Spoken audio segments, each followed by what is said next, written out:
നമ്മുടെയെല്ലാം കാലങ്ങളെയും കണ്ണുകളെയും മനോഹരമാക്കിയ മൂന്നുപേർ. ഫുട്ബോൾ എന്ന കളിയെ തന്നെ മാറ്റിമറിച്ച മൂവർ സംഘം അവസാനത്തെ യുദ്ധത്തിനായി ഇറങ്ങുകയാണ്. അമേരിക്കയുടെ മണ്ണിൽ ആകാശത്തോളം ഉയരുന്ന ആർപ്പുവിളികൾക്കിടയിൽ അവർ അവസാനത്തെ നൃത്തമാടും. ഇനിയൊരു ലോകകപ്പിന് മൂവരും ഉണ്ടാകില്ലെന്നുറപ്പ്. ഒരുപക്ഷേ മൂവരും ലോകകപ്പോടെ അന്താരാഷ്ട്ര ഫുട്ബോൾ തന്നെ നിർത്തിയേക്കാം.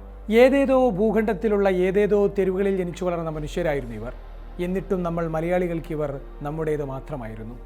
അർജന്റീനയുടെ ആകാശനിലിമയും ബ്രസീലിൻ്റെ കാനറി മഞ്ഞയും പോർച്ചുഗലിൻ്റെ മെറൂണും നെഞ്ചേറ്റാത്ത ഏത് മലയാളി വീടാണുള്ളത്? ഇവരുടെ കൂറ്റൻ ഫ്ലക്സുകളോ വിണ്ണോളം ഉയർന്ന കട്ടൗട്ടുകളോ പതിയാത്ത, ഇവരുടെ പേര് പറഞ്ഞ് തർക്കിക്കാത്ത ഏത് കവലയാണ് നമ്മുടെ ഈ കൊച്ചു കേരളത്തിലുള്ളത്? വാശി പിടിച്ചതും ഉറക്കമിളച്ചതും നെഞ്ചേറ്റിയതും വിലപിച്ചതുമെല്ലാം ഇവർക്ക് വേണ്ടിയായിരുന്നു, ഇവർക്ക് വേണ്ടി മാത്രം. ഒരാൾ പോരാട്ട വീരത്തിൻ്റെയും കഠിനാധ്വാനത്തിൻ്റെയും പ്രതീകമാണെങ്കിൽ മറ്റൊരാൾ കാൽപന്തിനെ പ്രണയിച്ച നർത്തകനായിരുന്നു. മറ്റൊരാൾ ഫുട്ബോൾ ദൈവത്തിൻ്റെ കയ്യൊപ്പോടെ ഭൂമിയിലേക്കെത്തിയ മാന്ത്രികൻ. ഇവർ മൂവരും ചേർന്നതായിരുന്നു നമ്മുടെ ഫുട്ബോൾ. ആദ്യം അയാളാണ് CR7. മനുഷ്യവാസമുള്ള ഇടങ്ങളിലെല്ലാം പേര് പതിപ്പിച്ച ക്രിസ്ത്യാനോ റൊണാൾഡോ ഡോ സാന്റോസ് അവേരോ. മെദീരയിലെ കഷ്ടകാലങ്ങളിൽ നിന്നും കഠിനാധ്വാനത്തിൻ്റെ കരുത്തിൽ ലോകത്തോളം വളർന്ന പോരാളി. 2006 ലൂയിസ് ഫിഗോക്കും ഡെക്കോക്കുമൊപ്പം വന്ന യുവാവിനെ അധികമാരും മറക്കാനിടയില്ല. 2010 ആയപ്പോഴേക്കും അവൻ ടീമിനെ ഒറ്റയ്ക്ക് ചുമക്കുന്നവനായി. 2014-18 പോർച്ചുഗൽ എന്നാൽ അത് റൊണാൾഡോയുടെ ടീം മാത്രമായി മാറി. സോച്ചിയിൽ സ്പാനിഷ് പടക്കെതിരെ പൊട്ടിച്ച ഫ്രീ കിക്കും സ്പാനിഷ് പടയെ ഒറ്റയ്ക്ക് മുക്കിയ ഹാട്രിക്കും ആർക്കാണ് മറക്കാനാകുക? പക്ഷേ 2022 അയാൾ മറക്കാൻ ആഗ്രഹിക്കുന്ന വർഷമായിരുന്നു. തുടർച്ചയായി 5 ലോകകപ്പുകളിൽ ഗോൾ നേടുന്ന ആദ്യത്തെ താരമെന്ന റെക്കോർഡ് മാത്രം ഓർക്കാനുണ്ട്. അപ്രതീക്ഷിതമായി ബെഞ്ചിലേക്ക് മാറേണ്ടി വന്നതും ആ ഇരിപ്പും ആരാധകരെ ക്ഷുഭിതരാക്കി. ഒടുവിൽ സെമിയിൽ മൊറോക്കോക്ക് മുന്നിൽ പോർച്ചുഗൽ വീണപ്പോൾ കരഞ്ഞുകൊണ്ട് ടണലിലൂടെ നടന്നുപോയ ചിത്രം പലരെയും വേട്ടയാടിക്കൊണ്ടിരിക്കുന്നു. പക്ഷേ തോൽക്കാൻ തയ്യാറാകാത്തവൻ്റെ കണ്ണുകളിലെ തീക്ഷ്ണത വീണ്ടും നമ്മൾ കാണാൻ പോകുകയാണ്. തകർച്ചകളിൽ നിന്നുമെല്ലാം തിരിച്ചു വന്നത് തന്നെയാണ് അവൻ്റെ ചരിത്രം. ഇക്കുറി പിന്തുണക്കുന്ന കോച്ചും കൂടെ നിൽക്കാൻ അതിഗംഭീരമായൊരു ടീമുമുണ്ട്. ഒരു ഇതിഹാസത്തിൻ്റെ പൂർണ്ണതയ്ക്ക് ലോകകപ്പ് വേണമെന്നതാണ് നിയമമെങ്കിൽ നിശ്ചയമായും ഇയാളും അത് അർഹിക്കുന്നു. രണ്ടാമൻ നെയ്മർ ജൂനിയർ. ബാലൻഡിയോർ എണ്ണത്തിലും അനുഭവത്തിലും പ്രായത്തിലും ചെറിയവനാണിവൻ. പക്ഷേ കളിശൈലി കൊണ്ട് ഹൃദയം കവർന്നവൻ. അവൻ വീണിട്ടുണ്ട്, അടിയേറ്റും പരിക്കേറ്റും മൈതാനങ്ങളിൽ എത്രയോ തവണ ചോരയൊലിപ്പിച്ച് കിടന്നിട്ടുമുണ്ട്. പക്ഷേ കാലം തീർന്നെന്ന് കരുതിയവർക്ക് മുന്നിൽ അവൻ ഉയർത്തിരിക്കുന്നു. മുറിവുകൾ തുന്നിക്കൂട്ടിയും ഒടിവുകളിൽ മരുന്നു പുരട്ടിയും അവൻ വരികയാണ് അവസാനത്തെ അംഗത്തിന്. കളത്തിൽ എത്ര നേരം ഉണ്ടാകുമെന്ന് പോലും ഉറപ്പില്ല. പക്ഷേ അയാളില്ലാതെ ഒരു ബ്രസീൽ ടീം ഇന്നും പലർക്കും സങ്കല്പിക്കാനാകില്ല. 2010 ലോകകപ്പ് സമയത്താണ് ആ പേര് ലോകമാകെ കേട്ടു തുടങ്ങുന്നത്. 2010 ലോകകപ്പിനുള്ള ബ്രസീൽ ടീമിൽ ആ പേരിൽ നിന്നറിഞ്ഞപ്പോൾ അന്നത്തെ കോച്ചായ ദുങ്കക്ക് നേരെ വലിയ പ്രതിഷേധങ്ങളാണ് ഉയർന്നത്.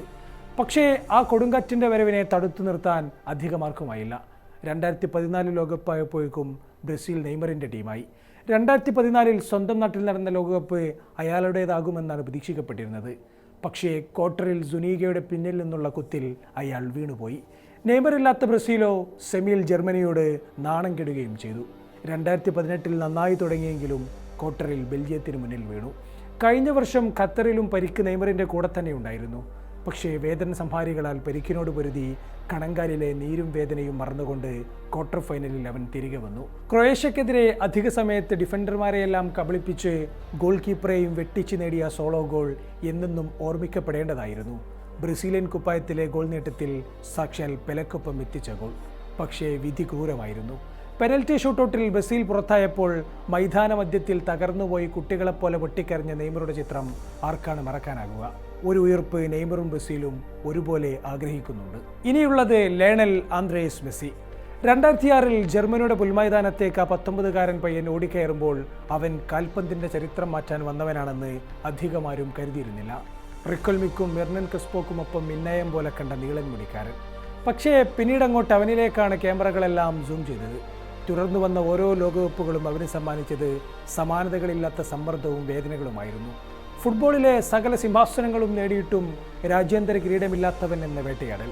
സ്വന്തം നാട്ടുകാർ പോലും അവനെ സംശയത്തോടെ നോക്കി തുടങ്ങി. 2010 ഡിയേഗോ മറഡോണയുടെ ശിക്ഷണത്തിലെത്തിയെങ്കിലും ഒരു ഗോൾ പോലും നേടാനാകാത്ത മടക്കം. 2014 ലോകകപ്പ് അയാളുടേതാകേണ്ടതായിരുന്നു. പക്ഷേ മാരിയോ ഗോഡ്സെയുടെ വെടിയുണ്ടെങ്കിൽ എല്ലാം പൊലിഞ്ഞുപോയി. ആ സ്വർണ്ണക്കപ്പിൽ നിന്നും കണ്ണെടുക്കാതെ നെഞ്ചു തകർന്നു നോക്കി നിന്ന മെസ്സിയുടെ നോട്ടം ഇന്നും ഐക്കോണിക്കാണ്. 2018 റഷ്യൻ മൈതാനങ്ങളിൽ കണ്ടത് മറ്റൊരു മെസ്സിയെയാണ്. കോൺഫിഡൻസ് ഇല്ലാത്ത, താളമില്ലാത്ത മെസ്സി. നൈജീരിയക്കെതിരെ നേടിയ ഗോൾ മാറ്റി നിർത്തിയാൽ എല്ലാം കൊണ്ടും മെസ്സി മറക്കാൻ ആഗ്രഹിച്ച വർഷം. പക്ഷേ വിധിയോട് കലഹിക്കാൻ ഉറപ്പിച്ച റൊസാരിയോക്കാരൻ തോറ്റുകൊടുക്കാൻ തയ്യാറായിരുന്നില്ല. 2022 ഖത്തറിൻ്റെ മണ്ണിൽ അവൻ തിരികെ വന്നു. എണ്ണി കണക്കുകൾ ഓരോന്നായി ചോദിച്ചു. ഗോളടിച്ചും ഗോളടിപ്പിച്ചും അവൻ അർജന്റീനയെ ഒറ്റയ്ക്ക് തോളിലേറ്റി. ഒടുവിൽ ലുസൈൽ സ്റ്റേഡിയത്തിലെ സ്വർണ്ണ വിളക്കുകളെയും അറേബ്യൻ മരുഭൂമിയിലെ നക്ഷത്രങ്ങളെയും സാക്ഷിയാക്കി അവൻ പൂർണ്ണനായി. അറേബ്യൻ വിഷ്ണുമണിഞ്ഞ് ലോകത്തിൻ്റെ ചക്രവർത്തിയെപ്പോലെ അവൻ ആ സ്വർണ്ണക്കപ്പിലേക്ക് നടന്നു ചെന്നപ്പോൾ കാലം പോലും അവിടെ നിശ്ചലമായി. ഇനി നേടാനും തെളിയിക്കാനും അയാൾക്ക് ഒന്നുമില്ല. കഴിഞ്ഞ 5 കൊല്ലത്തിനിടയ്ക്ക് 4 രാജ്യാന്തര കിരീടങ്ങളാണ് അർജന്റീനക്കൊപ്പം സ്വന്തമാക്കിയത്.